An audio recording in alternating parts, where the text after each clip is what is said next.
Today, kasama natin sa ating programa si Clang Garcia, and we're talking about her book called Food Holidays, Travel the Islands for Kulinaku Culture. Culinary culture. And you see the indigenous people serving their mouth-watering dishes. So talagang authentic, Correct. ano?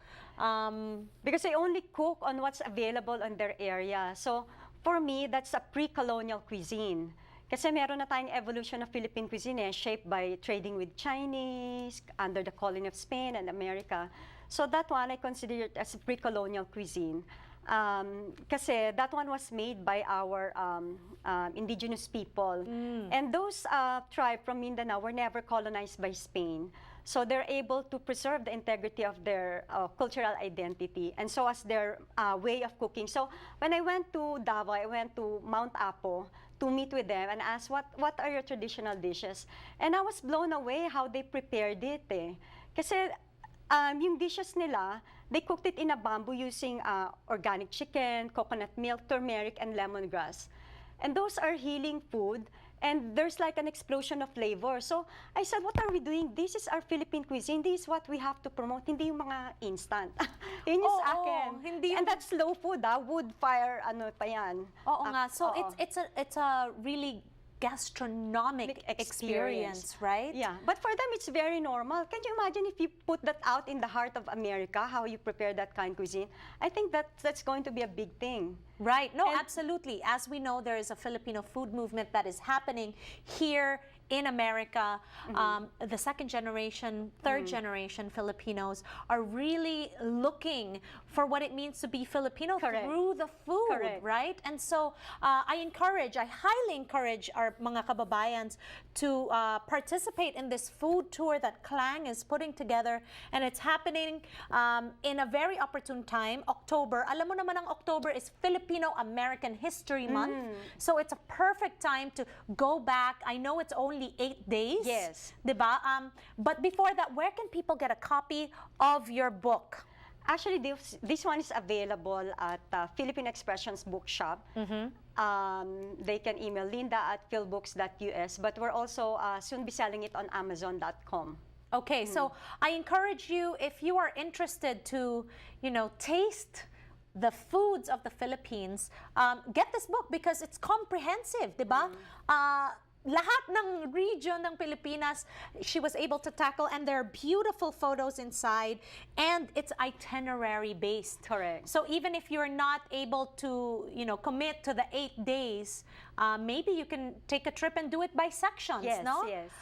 Okay. Let's talk about the regions that you covered. Kasi kita natin, merong Malabon. How were you able to identify which regions you wanted to focus on? Kasi napakadaming mga lugar di ba? Hindi kasi lahat ng destinations sa Pilipinas ay culinary destination. So I have to identify first, and I will not be, since I'm a tour operator, I will not go to one destination na isa lang yung dish. It has to be a loop where travelers can explore going around for that culinary journey. So yun yung tinignan ko and identify ko lang kung ano yung mga culinary destination. That's why we're able to put together an itinerary. But I have to make sure all the major islands are represented from Luzon, Visayas, and Mindanao.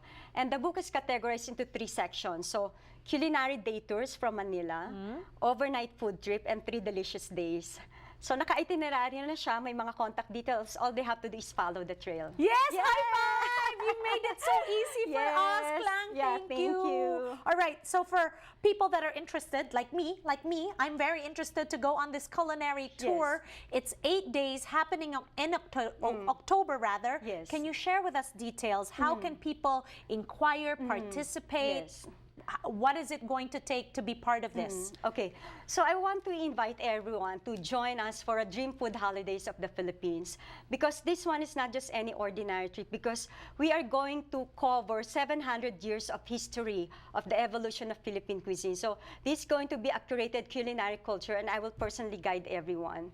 So this one, we're going to highlight the source of the food to the table. Ngayon, we will have farm-to-table dining experience, but we will also have, since we're an archipelago, we will also have sea-to-table dining experience in Bicol.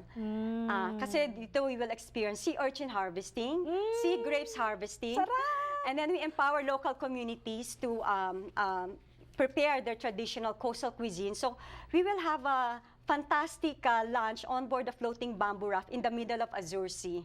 So what else can be more luxurious than that? Okay, wonderful.